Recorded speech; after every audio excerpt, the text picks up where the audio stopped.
I remember when they were first teasing with the idea that one of these companies would have $1 trillion market share. I think Apple got there first, I think. But and now we're talking 3 and 4. It's remarkable. And the speed with which you can do that on that scale, when we talk about those examples, people will say, well, that's big tech companies. No, this happens in many, many industries where you realize that people in existing industries are asleep at the wheel, and you can come in and change them. I had a really remarkable interview a few years back with a gentleman in the US who has completely taken over the parking garage market in the United States. And he's done it by just being ruthlessly innovative and incredibly focused on his employee base, which is one of the reasons I interviewed him, is that he's very focused on who are these people who are willing to sit in a garage and take tickets all day long, and how do I make their lives meaningful for the 1 to 2 years that they're going to work for me, because he knows they're not going to work there forever. And he, just by paying attention to things that everyone else in that business just thought, well, this is the nature of the business, nothing we can do.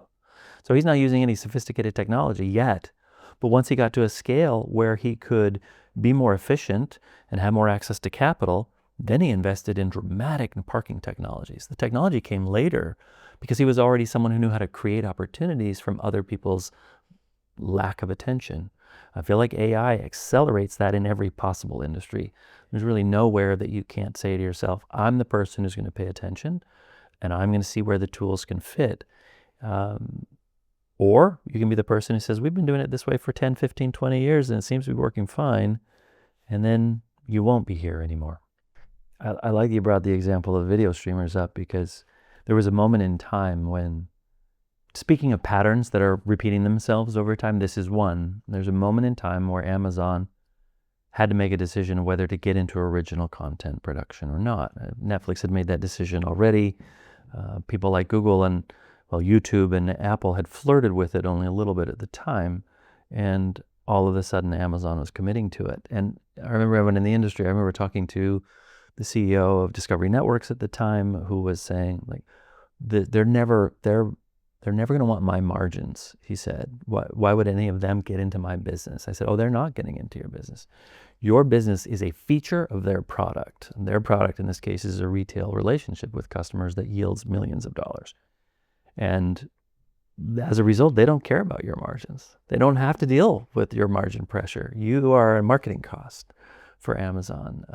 And it has proven to be true. But that pattern of someone's business becoming someone else's feature in a product, that pattern is going to repeat over and over again. And it makes me wonder where AI will influence that. Which AI tools, which are products today, will simply become features in other products?